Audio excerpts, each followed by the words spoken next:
இப்போ contract costing என்ன காஸ்டிங்க? Contract costing.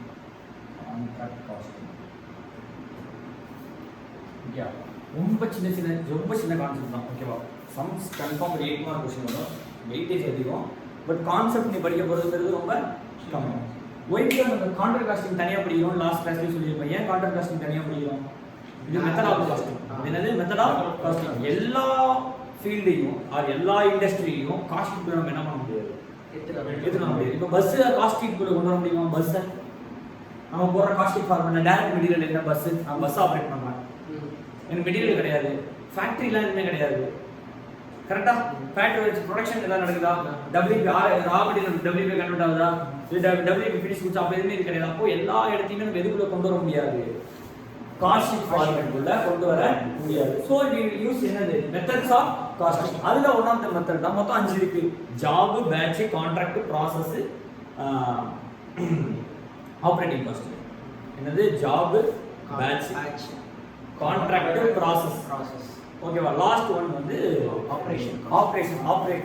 Operating costing or service costing சொல்லலாம். Bus, lorry, hotel, lodge, IT office, tollgate, software company, இதுக்கெல்லாம் எப்படி costing பார்க்குறதுங்கிறது தான் வந்து service costing or operating costing. இப்போ நம்ம பார்க்க போகிறது என்னது? Contract costing. கான்ட்ராக்ட்னா நார்மலாக என்ன, எப்படி கான்ட்ராக்ட் எப்படி ஒர்க் ஆகும்?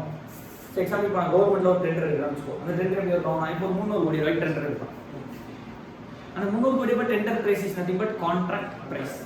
அந்த 300 crores tender is nothing but என்ன பிரைஸ்? Contract price. அப்போ 300 crores நான் கான்ட்ராக்ட் எடுக்கும்போது I have to complete the contract with cost less than 300 crore. கரெக்டா? சே 250 crore நான் முடிக்கிறேன் அப்படின்னா 50 crore ப்ராஃபிட்.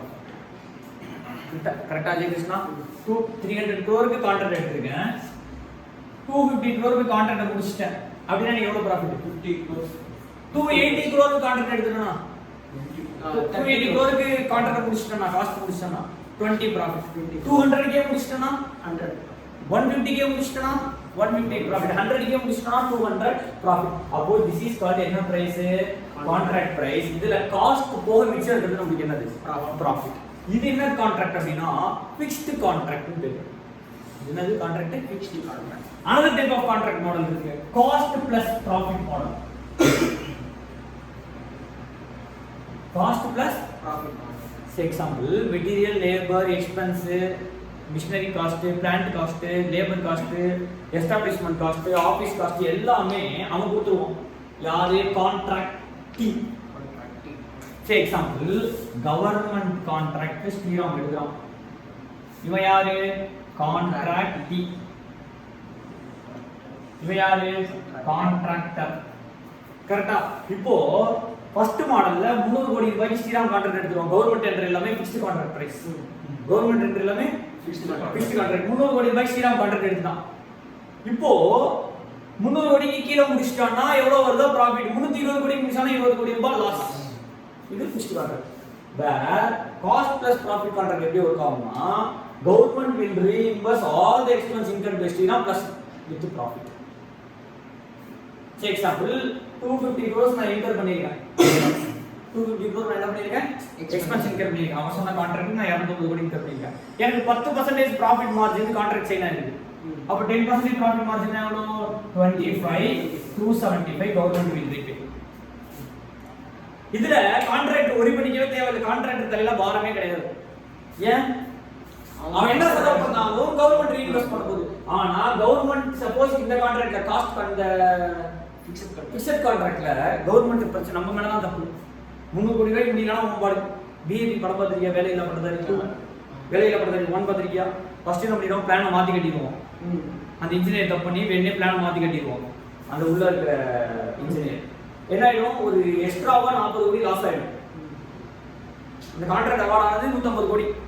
அதுல ஃபர்ஸ்ட் பாதி கட்டிட்டு தப்பா கட்டினால அதை இடிச்சிட்டு ஃபர்ஸ்ட்ல இருந்து கட்டணும்ல. அப்ப எக்ஸ்ட்ரா காஸ்ட் இன்கறாம்ல. அந்த எக்ஸ்ட்ரா காஸ்ட்ல உன்னோட பாடு தான். யாரும் ரீஇன்வெஸ்ட்மென்ட் கொடுக்க மாட்டான். கான்ட்ராக்டி will not give reinvestment. அது ஓன் தப்பு. உன்னோட எஃபிஷியன்சி ப்ராப்ளம். அது யார் ரீஇன்வெஸ்ட்மென்ட் கொடுக்க மாட்டா? கான்ட்ராக்டி ரீஇன்வெஸ்ட்மென்ட் கொடுக்க மாட்டா. எல்லா ரிஸ்க்கும் யார் பேர்ல வாங்குவோம்? கான்ட்ராக்டர் பேர்ல வாங்குவோம். ஆனா கான்ட்ராக்டர் போடுறது தான் அந்த இடத்துல ஒர்க். இப்போ நம்ம ஒரு வீட கான்ட்ராக்டர் மூலமா கட்டினா 2 விதமா கட்டலாம். கான்ட்ராக்ட் கூட நம்மளே இருந்து கட்டுறது. கான்ட்ராக்டர் கூட நம்மளே இருந்து கட்டுறதுனா இந்த 50 லட்ச ரூபாய் வீடு கட்டி கொடுத்து சொல்லாம நீ எவ்வளவு சேர்க்கிறேன் நான் பணம் கொடுத்துட்டே இருக்கோம் பக்கத்துல நின்று என் கண்ணுக்கு நேராக வீடு கட்டுன்னு சொல்லுவாங்க தெரியுமா. ஊர் பக்கம் இப்படி வேணும் அப்படி வேணும் பக்கத்துல நின்னே கட்டி வாங்கிப்பாங்க. அது என்ன பிளாஸ் ஆகுதுன்னா காஸ்ட் பிளஸ் ப்ராஃபிட் கான்ட்ராக்ட் ஆகும். பிக்ஸ்டு கான்ட்ராக்ட் என்ன பண்ணுவான், கான்ட்ராக்டர் உனக்கு கிட்டக்கே விட மாட்டான். அவன் போடுறது தான் கதவு, அவன் போடுறது தான் ஜன்னல், அவன் போடுறது தான் ஃபேனு, அவன் போடுறது தான் எலக்ட்ரிசிட்டி, எல்லாமே அவன் சொல்லிடுவான் இப்படி தான் பண்ணுவேன், இந்த பைப்பில் தான் நான் பண்ணுவேன், இந்த தேக்கு டோர் போட மாட்டேன், மர டோர் தான், இந்த நார்மல் வுட் தான் போடுவேன் அப்படின்னு நம்ம என்ன பண்ணிடுவோம், கிளியராகவே ஸ்பெசிஃபை பண்ணிடுவோம். அப்போ குவாலிட்டி எதில் கம்மியாக இருக்கும், ஃபிக்ஸட் கான்ட்ராக்டில் கொஞ்சம் கம்மியாக இருக்கும். ஆனால் காஸ்ட் ப்ளஸ் ப்ராஃபிட்டில் குவாலிட்டி நீங்க கேட்ட மாதிரி இருக்கும். ஆனால் கான்ட்ராக்ட் யார் மேலே படியே போட்டுருவோம், நம்ம கான்ட்ராக்ட். ஸோ இதான் ரெண்டு டைப் ஆஃப் கான்ட்ராக்ட். ஒரு கான்ட்ராக்ட் என்ன, ஃபிக்ஸ்டு கான்ட்ராக்ட், இன்னொன்று காஸ்ட் ப்ளஸ் ப்ராஃபிட் கான்ட்ராக்ட். இப்போ அஸ்யூம் நீ கான்ட்ராக்ட் ஸ்டார்ட் பண்ணிட்ட, ஸ்டார்ட் பண்ணிட்ட, அப்போ காஸ்ட் இன்கர் பண்ணிருப்பியா, என்ன இன்கர் பண்ணிருப்ப, காஸ்ட் இன்கர் பண்ணிருப்ப. சே எக்ஸாம்பிள் திருச்சி, சென்னையில இருந்து திருச்சிக்கு ரோடு போடுற கான்ட்ராக்ட் எடுத்துக்க, சென்னை டு திருச்சி ரோடு போடுற கான்ட்ராக்ட் 300 crores எடுத்துக்க.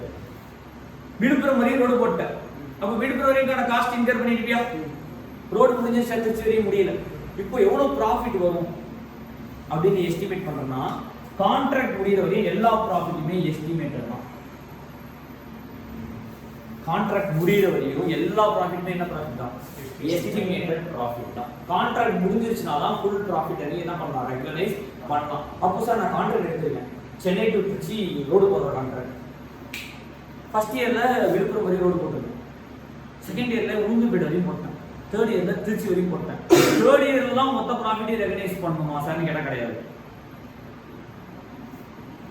தேர்ட் இயர்ல தான் மொத்த ப்ராஃபிட். ஆமா, உனக்கு ஆனா ஒரிஜினல் ப்ராஃபிட் எப்பதான் தெரியும், தேர்ட் இயர்ல தான் தெரியும். ஏன்னா செகண்ட் இயர்ல வரையும் எக்ஸ்பென்ஸ் இருக்கா, தேர்ட் இயர்ல மொத்த காசும் அடிச்சுட்டு போயிருக்கலாம், அப்ப ப்ராஃபிட் லாஸ் ஆயிருக்கலாம்.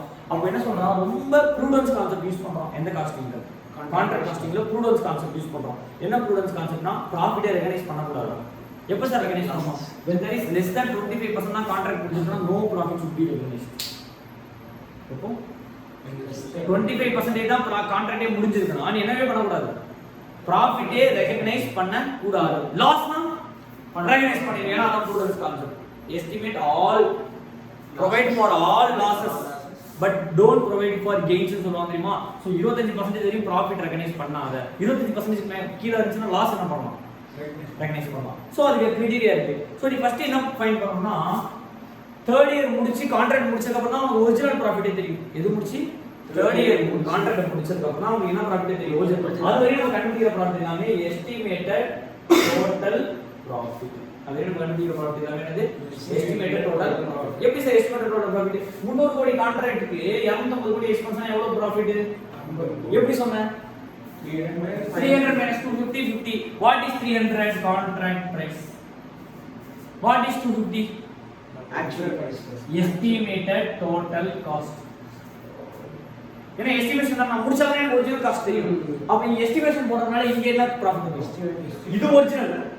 இந்த at inception of contract award ஆகும்போதே ஒரு கான்ட்ராக்ட் பிரைஸ் எவ்வளவு தெரிஞ்சிடும், இது ஒரிஜினல். இது எஸ்டிமேட் யூஸ் பண்றதுனால ப்ராஃபிட்டும் எஸ்டிமேட். அப்ப எஸ்டிமேட்டட் டோட்டல் காஸ்ட் எப்படி சார் கண்டுபிடிப்போம், எப்படி எஸ்டிமேட்டட் டோட்டல் காஸ்ட் கண்டுபிடிப்போம். இன்னி வரையும் என்ன காஸ்ட் இன்கர் பண்ணிருக்க, இன்னி வரையும் என்ன காஸ்ட் இன்கர் பண்ணிருக்க, cost of work till date, cost of work இன்னி வரையும் என்ன இன்கர் பண்ணிருக்க பிளஸ் ஃபர்தர் கம்ப்ளீஷன் காஸ்ட். இதுக்கு அப்புறம் நீ என்ன காஸ்ட் இன்கர் பண்ணுவ, டோட்டல் காஸ்ட் பண்ணி, டோட்டல் காஸ்ட்ங்கிறது என்னது, cost of work till date. இன்னி வரையும் என்ன காஸ்ட் இன்கர் பண்ணிருக்க பிளஸ் ஃபர்தரா என்ன காஸ்ட் இன்கர் பண்ணுவோம், ரெண்டு ஆட் பண்ணா என்ன காஸ்ட் கிடைக்கும், எஸ்டிமேட்டட் டோட்டல் காஸ்ட் கான்ட்ராக்ட் பிரைஸ்ல மைனஸ் பண்ணா என்ன கிடைச்சிரும், estimated total profit. Estimated total profit எப்படி கண்டுபிடிக்கிறது, estimated total profit is nothing but your contract price minus estimated total cost. Estimated total cost எப்படி கண்டுபிடிப்பா, இனி வரை இன்கர் பண்ண cost plus further completion cost. So இப்போ நீ என்ன ப்ரிப்பேர் பண்ண போற கான்ட்ராக்ட் காஸ்டிங்னா, கான்ட்ராக்ட் அக்கவுண்ட் ப்ரிப்பேர் பண்ண போற. என்ன account, contract account, contractee account, balance sheet. மூணே மூணு, contract account, contractee account, contractor அக்கவுண்ட்ல உள்ள பேலன்ஸ் ஷீட். எல்லாமே இந்த புக்ஸ் ஆஃப் கான்ட்ராக்டர் தான். இந்த books of contractor, contract account, there is a nominal account, contractee account, personal account, balance sheet. கான்ட்ராக்டிங்கிறது எனக்கு எவ்வளவுதான், கான்ட்ராக்ட் காஸ்ட். இப்போ assume you have L and T company, எல்என்டில காஸ்டிங் இல்லாம எதுவுமே பண்ண முடியாது. ஏன்னா எல்என்டில n நம்பர் ஆஃப் அசெட்ஸ் இருக்கும், n நம்பர் ஆஃப் கான்ட்ராக்ட் ரன்னிங்ல போயிட்டு இருக்கும். அந்த இடத்துல எத்தனை கான்ட்ராக்ட் போயிட்டு இருக்கும், இங்க மெட்ரோ கட்டிட்டு இருப்பான், அந்த இடத்துல பிரிட்ஜ் கட்டிட்டு இருப்பான், திருச்சியில ரோடு போட்டுட்டு இருப்பான், அப்படியே கொஞ்சம் தூரம் சவுத் தமிழ்நாட்டிலே இவ்வளவு கான்ட்ராக்ட் இருக்கானா ஆல் ஓவர் இந்தியா எவ்வளவு கான்ட்ராக்ட் எடுத்துருக்கோம். அப்போ அவங்க நிறைய கான்ட்ராக்ட்ஸ் இருக்கும், அவனோட காஸ்ட் அவன் கரெக்டா அந்த கான்ட்ராக்ட் போட்டாதான் அந்தந்த கான்ட்ராக்டோட ப்ராஃபிட் அவன் என்ன பண்ண முடியும், அரைவ் பண்ணி எல்லா ப்ராஃபிட்டையும் மொத்த P&L ட்ரான்ஸ்ஃபர் பண்ணி மொத்த ப்ராஃபிட் அரைவ் பண்ண முடியும்.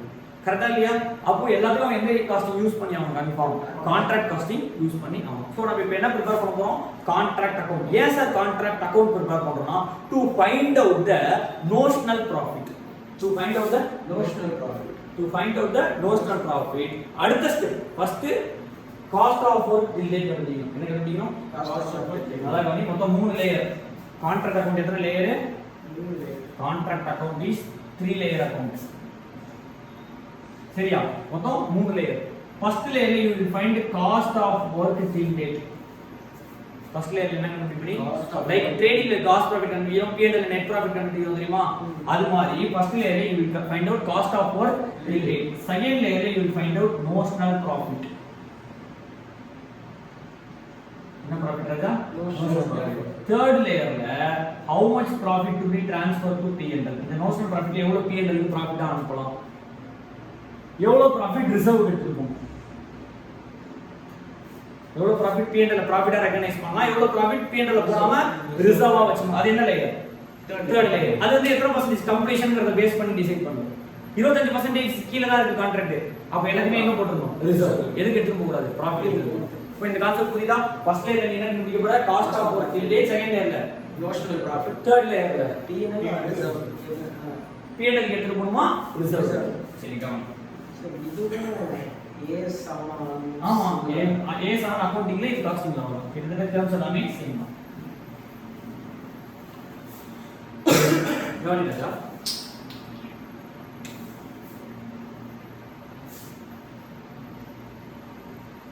Contract account debit side credit side ரொம்ப சிம்பிள். அது எக்ஸ்பென்ஸ் எல்லாமே டெபிட், எக்ஸ்பென்ஸ் எல்லாமே டெபிட். எல்லா எக்ஸ்பென்ஸும் டெபிட் பண்ணா பேலன்சிங் தெரியும், காஸ்ட் ஆஃப் ஒர்க் இல்லையா வரும். எல்லா எக்ஸ்பென்ஸையும் டெபிட் பண்ணு, பேலன்ஸ் பண்ண என்ன சைடு பேலன்ஸ் வருமா? Cost of work till date. நீ இன்னி வரை இன்கர் பண்ண காஸ்ட் அவ்வளவு கிடைச்சு.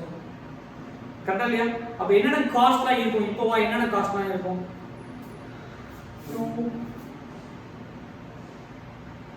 மெட்டீரியல் இருக்குமா? டு wages and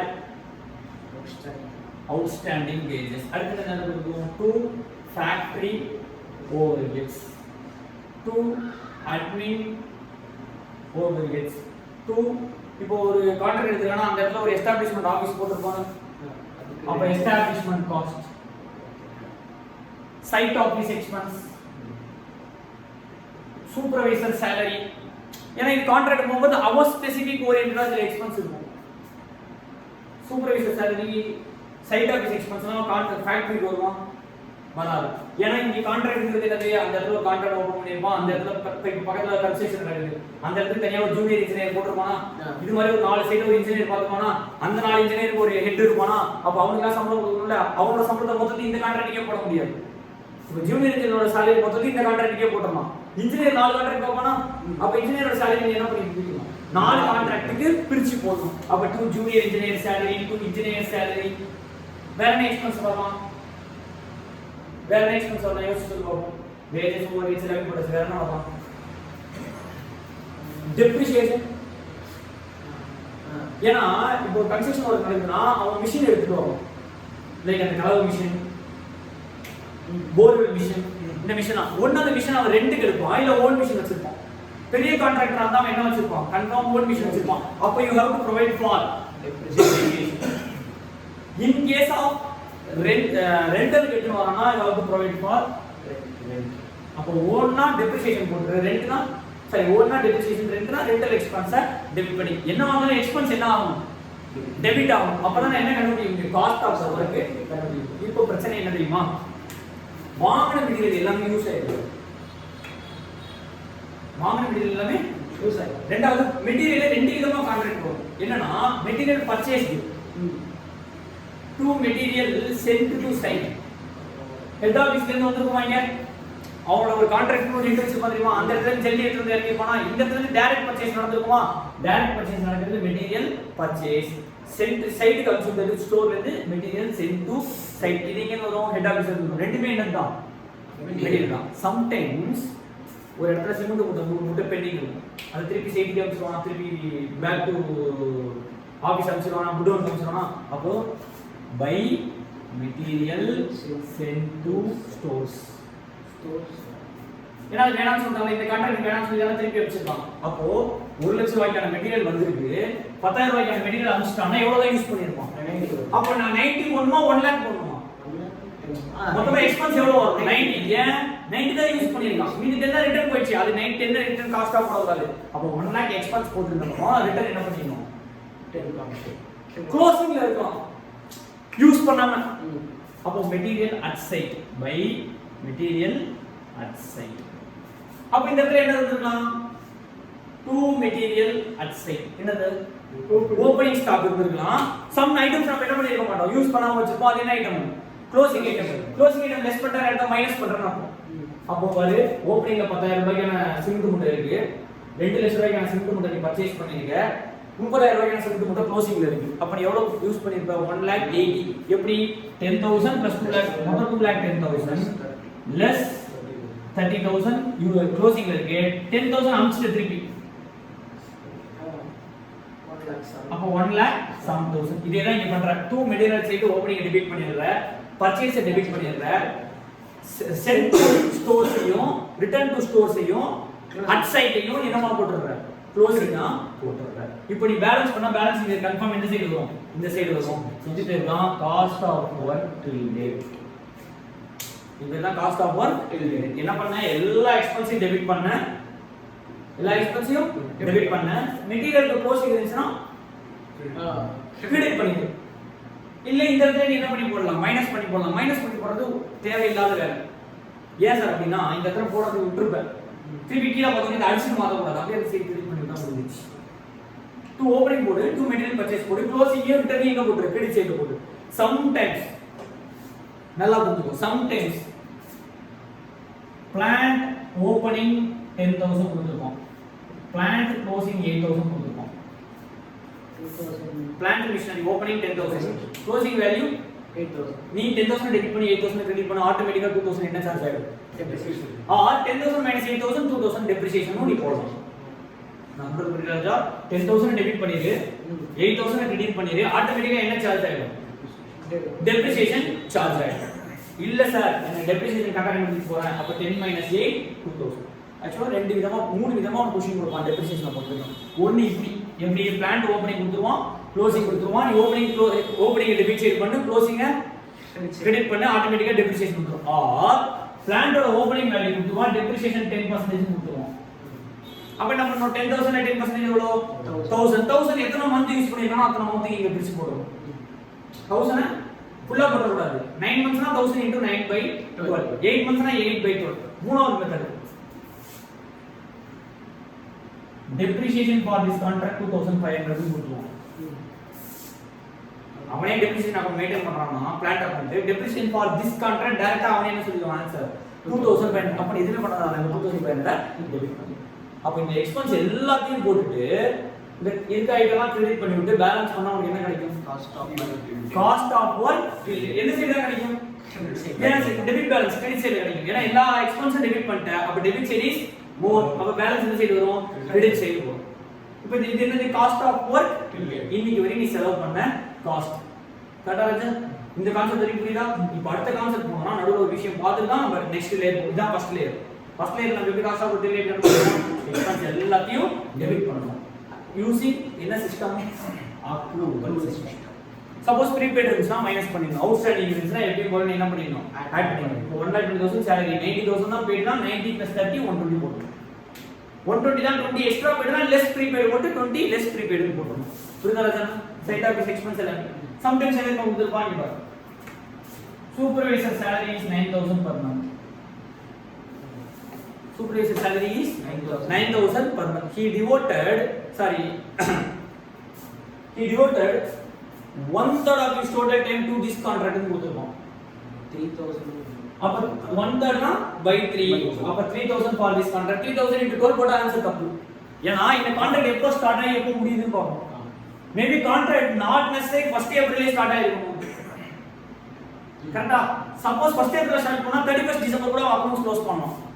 அப்ப ஃபார் என்ன நம்ம பீரியட் ப்ரிப்பேர் பண்ணிருக்கோமோ அந்த பீரியட்ல என்ன பண்ணிடணும் மல்டிப்ளை பண்ணிடணும்.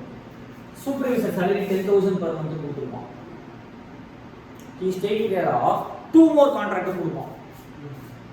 அப்ப 10,000 by 3 2 போட்டுறோம். he is taking care of 3 more contract கொடுப்போம் 4. என்ன 3 more contract னா இந்த contract plus 3 more contract அப்ப total contract என்ன வந்துரும் 4. 2 contract கொடுத்தா 2 more contract கொடுத்தா இந்த contract plus 2. அப்ப 1 plus 2 3 contract அப்ப 10,000 by 3 3,333 into எத்தனை மந்தோ அத்தனை மந்த் மல்டிப்ளை இந்த மாதிரி தான் சின்னதா விளையாடுவானே தவிர வேற எதுவும் பெருசா பண்ணிருக்க மாட்டான். எந்த அமௌண்ட்ல கான்ட்ராக்ட் அமௌண்டோட ஃபர்ஸ்ட் லேயர் ஃபர்ஸ்ட் லேயர் என்ன கண்டுபிடிப்பா காஸ்ட் ஆஃப் வொர்க் கண்டுபிடிச்சாச்சா. இப்போ அடுத்து பாரு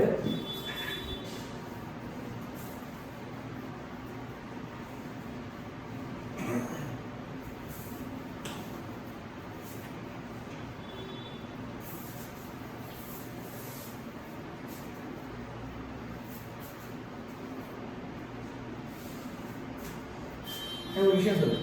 கான்ட்ராக்ட் நார்மலா ஒரு வருஷத்துல முடியலாமா இல்ல பல வருஷம் எடுக்குமா? Maybe long term contracts. 1 இயர்லயே முடியற கான்ட்ராக்ட் இருக்கு. மோர் தென் 1 இயர்லயே முடியற கான்ட்ராக்ட். 1 இயர்ல முடிஞ்சிச்சுனா மொத்த ப்ராஃபிட் P&L ரெகனைஸ் பண்ணிடலாம். லாஸ் ஆனாலும் P&L ரெகனைஸ் பண்ணலாம். ஏன்னா கான்ட்ராக்ட் என்ன ஆச்சு? முடிஞ்சிருச்சு. மோர் தென் 1 இயர் போற கான்ட்ராக்ட் தான் அக்கவுண்டிங் பிரச்சனை. ஃபர்ஸ்ட் இயர் என்ன பண்ணனும், செகண்ட் இயர் என்ன பண்ணனும், தேர்ட் இயர் என்ன பண்ணனும்ன்றதெல்லாம் நம்ம இப்ப பார்க்க போறோம். ஃபர்ஸ்ட் கவனி.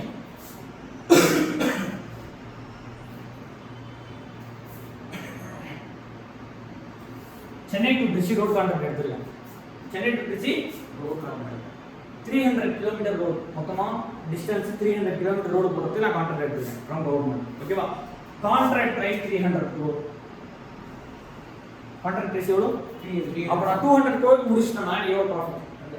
100 crores ப்ராஃபிட். இப்போ எப்படி பாருங்க நல்லா கவனி. அதான் டர்ம்ஸ் நீ புதுசா கண்டுக்க போறேன். இப்போதே நீ பார்த்த டர்ம்ஸ் மூணே டர்ம் தான். ஒன்னு cost of work till date. கரெக்ட்டா? காஸ்ட் ஆஃப் டில் டேட் என்ன? இன்னி வரை செலவான காஸ்ட். அடுத்தது எஸ்டிமேட்டட் டோட்டல் காஸ்ட். எப்படி எஸ்டிமேட்டட் டோட்டல் காஸ்ட்? எப்படி இன்னி வரை செலவான காஸ்ட் இன்னி மேல இன்னி வரை செலவான காஸ்ட் ஒரிஜினல். அது எப்படி சார் எஸ்டிமேட்டட் டோட்டல் காஸ்ட் ஆச்சு தெரியுமா? இன்னி வரை செலவானது ஒரிஜினல், இதுக்கு அப்புறம் செலவாக போறது எஸ்டிமேட். அப்ப அது காஸ்ட் என்ன காஸ்ட்? Estimated total cost. புரியுதா நான் என்ன சொல்றது ராஜா? Further total cost estimated total cost formula என்ன? Cost of work till date plus further completion cost. அப்போ இன்னி வரை செலவான காஸ்ட் ஒரிஜினல் காஸ்ட், இதுக்கு அப்புறம் இன்கர் பண்ண போறது எஸ்டிமேட்டட். அதனால இது என்ன காஸ்ட் மாறிடுச்சு? Contract price original. சின்ஸ் நீ எஸ்டிமேட்டட் டோட்டல் காஸ்ட் யூஸ் பண்றதால எஸ்டிமேட்டட் டோட்டல் ப்ராஃபிட் வந்துரும், நாட் ஒரிஜினல் ப்ராஃபிட். அப்போ இந்த எலிமெண்ட்னால தான் டோட்டல் ப்ராஃபிட்மே எதுல காட்டுது? எஸ்டிமேஷன்ல காட்டுது. என்ன இது? Future or further completion cost. இப்போ பாரு சென்னை டு திருச்சி கான்ட்ராக்ட் எடுத்துக்க 300 crores contract. First year of கான்ட்ராக்ட்ல you have completed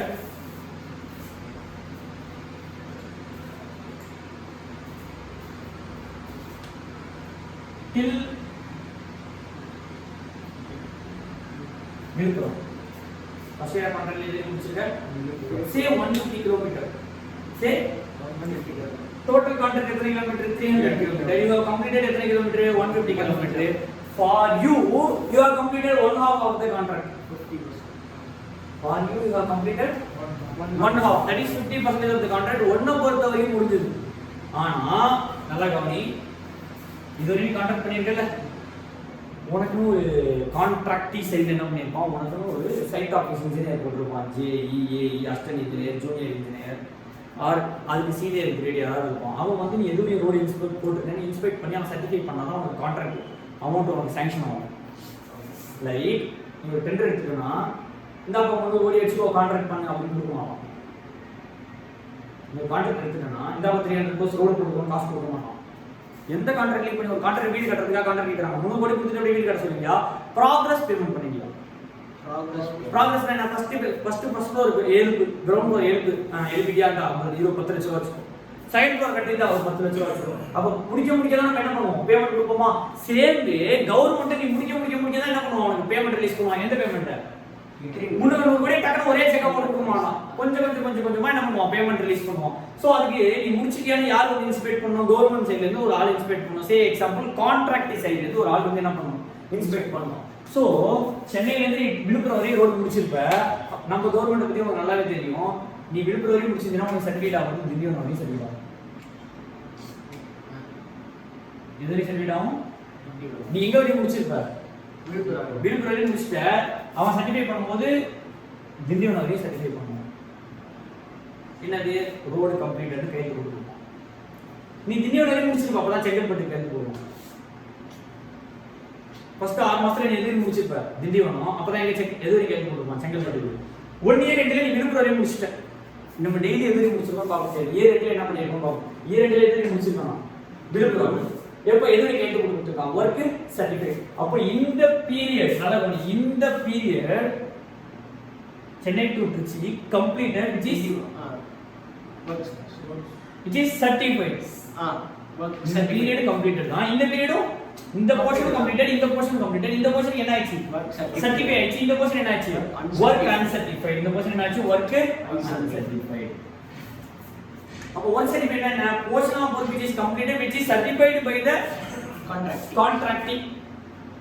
Work certified என்ன? Work is completed by the contractor which is yet to be certified. Will be certified in the next year. Next year you உளுந்து பெடரி போட்டுருப்பான், இல்ல பெரும்பலூர் வரையும் போட்டுருப்பான். எதுவும் certificate பண்ணிடுவான், உளுந்து பெடரி. அப்ப இந்த போர்ஷன் நெக்ஸ்ட் இயர்ல என்ன ஆயிடும்? இப்படி ஒரு கான்செப்ட் இங்க கோரிலேட் பண்ணணும்.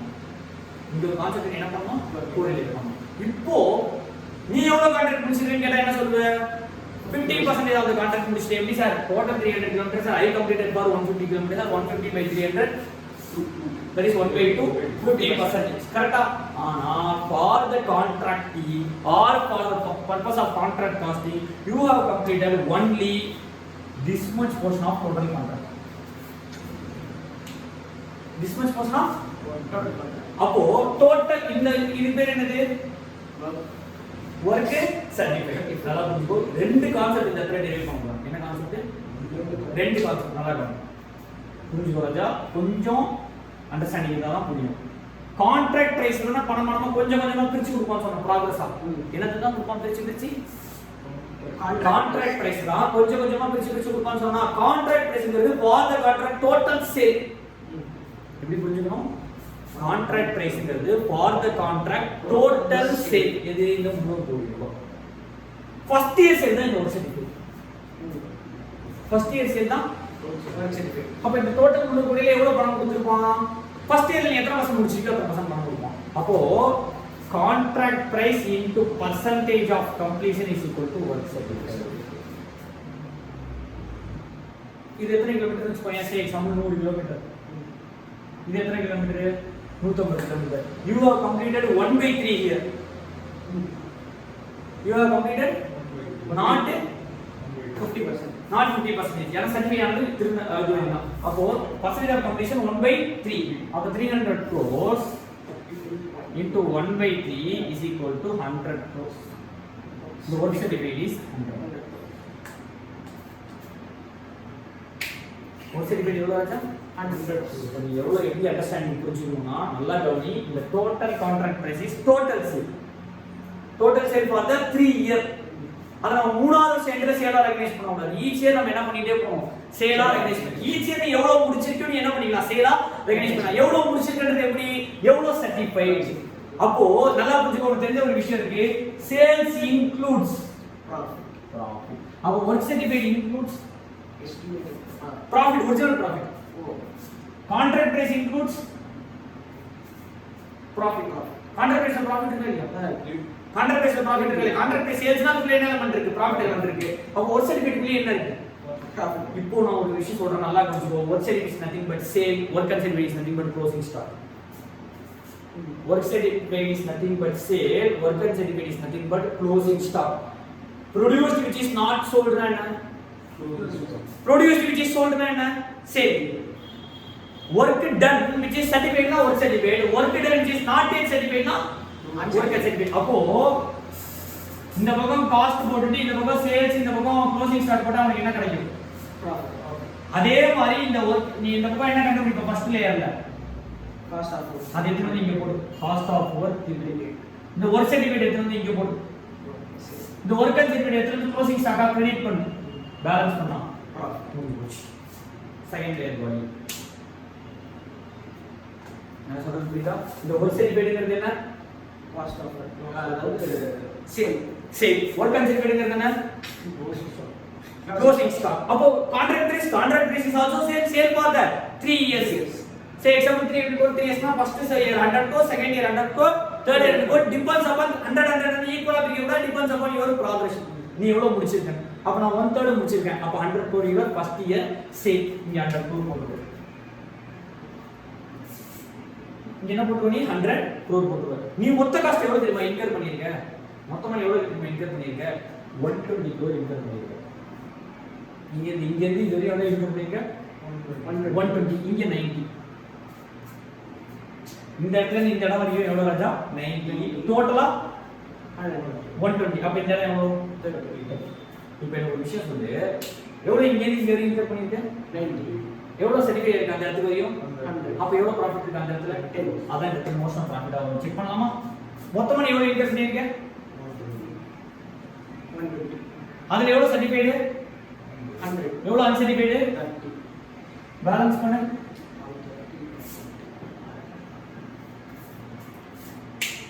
அப்ப இந்த ப்ராஃபிட் நமக்கு எதுக்குள்ள இருக்கு சேல். வர்க் சர்டிஃபிகேட் குள்ள இருக்கு ஆனா நீ இன்டர் பண்ண காஸ்ட் இதுக்கு எவ்வளவு சொல்ல முடியாது இந்த வர்க் இன்டர் பண்ண காஸ்ட் இதுக்கு எவ்வளவு நிறைய டெரிவேஷன் வருது ஒரு டெரிவேஷனா சொல்றேன் ஃபர்ஸ்ட் கவனி நாலு விஷயம் தான் ஃபர்ஸ்ட் லேயர்ல காஸ்ட் ஆஃப் ஒர்க் எடுத்து வந்து இங்க டெபிட் பண்ணிடுறேன் இங்க என்ன போடுற work certificate work and certificate உங்களுக்கு என்ன கிடைக்குது நோஷனல் ப்ராஃபிட் கிடைக்குது நோஷனல் ப்ராஃபிட் ஒரிஜினல் ப்ராஃபிட் கிடையாது என்ன ப்ராஃபிட் இது நோஷனல் ப்ராஃபிட் ஏன்னா செகண்ட் இயர்ல காஸ்ட் எக்ஸ்ட்ரா இன்கர் பண்ணீங்க லாஸ் வரதுக்கான சான்ஸ் இருக்கு ஏன்னா contract is not completed sir அதான் முடிச்சிட்டேன் சார் 100 கோடி கொடுத்துட்டானே செகண்ட் இயர்ல 220 இன்கர் பண்ணல ஃபர்ஸ்ட் ஹாஃப் செகண்ட் ஹாஃப் 220 கோடி இன்கர் பண்ணிட்டா அப்போ ஃபார் தி டோட்டல் கான்ட்ராக்ட் இது லாஸ் ஃபர்ஸ்ட் பர்சன்ட் மட்டும் ப்ராஃபிட் பண்ணலாம் ஃபர்ஸ்ட் பர்சன்ட் கொஞ்சம் ப்ராஃபிட் ரெகனைஸ் பண்ணேன் செகண்ட் இயர் லாஸ் வந்துச்சுனா லாஸ் ரெகனைஸ் பண்ணிக்கோ செகண்ட் இயர்லி ப்ராஃபிட் வந்துச்சுனா ப்ராஃபிட் இப்போ இந்த இடத்துல புரிஞ்சுக்கோ இந்த காஸ்ட் எடுத்து இங்க போட்டோம் ஒர்க் சர்டிஃபிகேட் சேல் போட்டாச்சு ஒர்க் சர்டிஃபிகேட் க்ளோசிங் ஸ்டாக் போட்டாச்சு பேலன்ஸ் ப்ராஃபிட் இப்போ பாரு நல்ல கவனிங்க அதே கிருஷ்ணா கவனி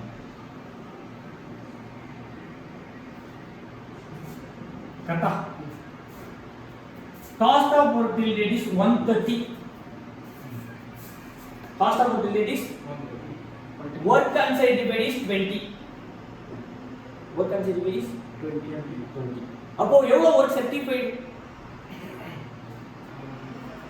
தெரியாது சொன்னா சொல்ல முடியாது சேல் எவ்வளவு சொல்ல முடியாது ஆனா காஸ்ட் ஆஃப் சேல் எவ்வளவு சொல்ல முடியும் 130 ல 20 அன்சர்டிஃபிகேட்னா எவ்வளவு சர்டிஃபிகேட்